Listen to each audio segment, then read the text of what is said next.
এই যে বিধানসভাত অৰুণোদয় আঁচনিক লৈ তেওঁলোকে গুৰুত্বপূৰ্ণ এটা ঘোষণা কৰাৰ কথা কৈছিলে, এই বিধানসভাত কি আলোচনা কৰিছে বা আলোচনা হৈছে নাই হ'বনে নহয়, কেতিয়া কি হ'ব, আৰু বিশেষকৈ বহুতে কৈ আছিলে যে অৰুণোদয় আঁচনি এবাৰ ৩,০০০ টকালৈ বৃদ্ধি হ'ব। তো এই বিষয়খিনি যিহেতু বিধানসভা অধিৱেশন অনুষ্ঠিত হৈয়ে আছে, তো এই বিষয়টোত কি কেনেদৰে গুৰুত্ব সহকাৰে লৈছে, নতুন কাক দিব ফৰ্ম, কি কৰিব লাগিব, আগষ্টৰ পৰা পাবনে নাপায়, যিহেতু মাননীয় মুখ্যমন্ত্ৰী মহোদয়ে জনাইছিলে, এই বিষয়খিনি আচলতে অংগনবাদী কৰ্মী সহায়িকাসকলে যি তেওঁলোকক সেইখিনি দিয়াৰ কথা কৈছিলে, সেইখিনি ক্ষেত্ৰতো আলোচনা হৈছে, বা প্ৰাদেশিকীকৰণ সেইখিনি। তো বাৰু যি কি নহওক, বিভিন্ন দিশত সেইখিনি বিভিন্ন ৰূপে সেইখিনি সকলো দিশত আলোচনা হৈ আছে। এতিয়া বিশেষকৈ অৰুণোদয় আঁচনিৰ ওপৰত কি হ'ব। তো আছামিজ ব্লগাৰ PK টিউব চেনেলৰ নতুন এটা ভিডিঅ'লৈ আপোনালোক সকলোকে স্বাগতম জনাইছোঁ। আশা কৰিছোঁ নিশ্চয় আপোনালোক সকলো ভালে আছে, ভালে থাকক, ভালে থকাটো বিচাৰোঁ। তো আজি বিষয়টো হ'বলৈ গৈ আছে অৰুণোদয় আঁচনি শেষলৈকে চাই আপোনালোকৰ মন্তব্য কমেণ্টৰ জৰিয়তে জনাব। আৰু এইখিনিতে আপোনালোকক সদায় কোৱাৰ দৰে নতুনকৈ যিসকল আপোনালোক আহিছে চেনেলটোলৈ ছাবস্ক্ৰাইব কৰাৰ লগতে কাষতে থকা বেল আইকনটো প্ৰেছ কৰি অল কৰি থ'ব, যাতে নতুন এটা ভিডিঅ' দিয়াৰ লগে লগে আপোনালোকে আগতীয়াকৈ চাবলৈ পায়। ভাল পালে ভিডিঅ'টো লাইক এটা কৰি দিব আৰু শ্বেয়াৰ কৰি দিব বুলি আশা কৰিলোঁ। এতিয়া অৰুণোদয় আঁচনি কি হ'ব। অৰুণোদয় আঁচনি বহুতে কৈ আছে, প্ৰথমতে মই আপোনালোকক জনাওঁ ৩,০০০ টকা আগৰ প্ৰসংগটো যিহেতু উল্লেখ হৈ আছে, ৩,০০০ টকা প্ৰসংগটোত যদি মই ক'বলৈ যাওঁ, তেনেহ'লে বাজেটত এতিয়ালৈকে এই অৰুণোদয় আঁচনিৰ বিষয়লৈ কোনো ধৰণৰ উত্থাপন হোৱা নাই আজি তাৰিখলৈকে। মই যিহেতু এতিয়া আপোনালোকৰ বাবে ভিডিঅ'টো ৰূপায়ণ কৰিছোঁ 8 তাৰিখৰ দিনাখনি ৰাতিপুৱা, এতিয়া এই মুহূৰ্তলৈকে কোনো ধৰণৰ যোৱা সময়ছোৱাত বিধানসভা বাজেট অধিৱেশনত এই বিষয়টো উত্থাপন হোৱা নাই। আগন্তুক সময়ত উত্থাপন হ'ব, সেইটো আমি নিশ্চিত, কাৰণ কেলৈ মাননীয় মুখ্যমন্ত্ৰী মহোদয়ে নিশ্চিতৰূপে সেইখিনি জনাইছিলে। তেতিয়া কথাটো এইখিনিতে আপোনালোকক এইটো জনাব বিচাৰিছোঁ যে ৩,০০০ টকালৈকে কেতিয়াও এই অৰুণোদয় আঁচনি বৃদ্ধি নহয়। অৰুণোদয় আঁচনিৰ টকা ৩,০০০লৈ কেতিয়াও বৃদ্ধি নহয়, সেইটো আপোনালোকে মনত ৰাখিব। যিহেতু ১,২৫০ টকাৰ পৰা পৰ্যায়ক্ৰমেহে মাননীটো বৃদ্ধি হোৱাৰ কথা কৈছিলে। ইয়াৰ যিটো পৰিমাণ, ধনৰ পৰিমাণ ১,২৫০ টকাৰ পৰা ১,২৫০ টকা কিমান কৰে, তো সেই বিষয়টোৱে আচলতে প্ৰকৃততে সেইখিনি এতিয়া আলোচনা কৰা হ'ব, কৰিব হয়তো।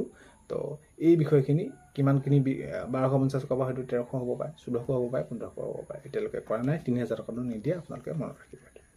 এতিয়া কোনসকলে পাব।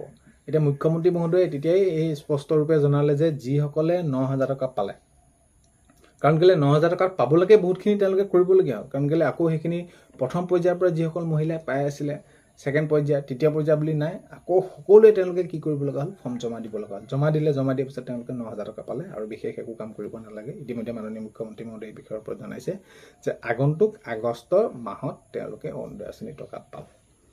এতিয়া সেই বিষয়টো এই বিধানসভা বাজেট অধিৱেশনৰ আগত তেওঁ জনাইছিলে। এতিয়া বিধানসভাত এই বিষয়টো যেতিয়া নেকি উল্লেখ হ'ব, সকলোখিনি তেতিয়া নিশ্চিত হৈ পৰিব যে আপোনালোকে আগষ্টৰ কোন তাৰিখ হ'ব। আগষ্টত পাবলৈ হ'লেতো 1 তাৰিখৰ কথা মাননীয় মুখ্যমন্ত্ৰী মহোদয়ে কৈছিলে, কিন্তু আগষ্টতো 1 তাৰিখে নিদিয়ে অৰুণোদয় আঁচনিৰ টকা, 10 তাৰিখে আপোনালোকে পায়। তেতিয়া কথাটো হ'ল কি, তেতিয়া আপোনালোকে পাব, সেই 9,০০০ পোৱা সকলোৱেই পাব। এতিয়া নতুন ফৰ্ম কেতিয়াকৈ দিব, যিহেতু নিৰ্বাচনৰ সময়ত মাননীয় মুখ্যমন্ত্ৰী মহোদয়ে এইটো জনাইছিলে যে অৰুণোদয় আঁচনি পাবলৈ এতিয়াও বহুতো মহিলা বাকী আছে, তেওঁলোকক সেইখিনি দিয়া হ'ব আৰু অতি সোনকালে পাব লাগে, তেওঁলোকে সেইখিনি পাব। তো এই বিষয়টো কেতিয়া কি হ'ব। এতিয়া মই আপোনালোকক এইটো জনাব বিচাৰিছোঁ যে অৰুণোদয় আঁচনিৰ নতুন ফৰ্ম, আৰু সেই বিষয়টো একেটাতে সামৰি পৰে, যিহেতু অৰুণোদয় আঁচনিৰ বিষয়টো উত্থাপন হোৱা নাই, আৰু এতিয়া অৰুণোদয় আঁচনিৰ নতুন ফৰ্ম দিয়াটো এতিয়া এই বিষয়টো এতিয়া এই বিধানসভা বাজেট অধিৱেশনতে উল্লেখ হ'ব।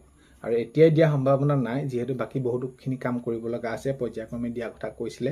তো মাননীয় মুখ্যমন্ত্ৰী মহোদয়ে এই বিষয়টো তো আগন্তুক সময়ত গম পোৱা যাব। মুঠৰ এতিয়া যিসকল মহিলাই এতিয়াও পোৱা নাই, তেওঁলোকে ৰেচন কাৰ্ড যদি আছে, তেনেহ'লে আপোনালোকে সাজু হৈ থাকক, নথিপত্ৰসমূহ যোগাৰ কৰক, বেংক একাউণ্ট আপোনালোকে খুলি লওক। বাকী আপোনালোকৰ যদি ৰেচন কাৰ্ড নাই, আপোনালোকে পাবলগীয়া মহিলা অৰুণোদয় আঁচনি পাব লাগে, তেনেহ'লে অতি সোনকালে, মই আগৰ ভিডিঅ'বিলাকতো কৈ আহিছোঁ যে আপোনালোকে ৰেচন কাৰ্ডখন আপোনালোকে কি কৰি লওক, আবেদন কৰি লওক, ৰেচন কাৰ্ডখন আপোনালোকে নিজৰ নামত লওক।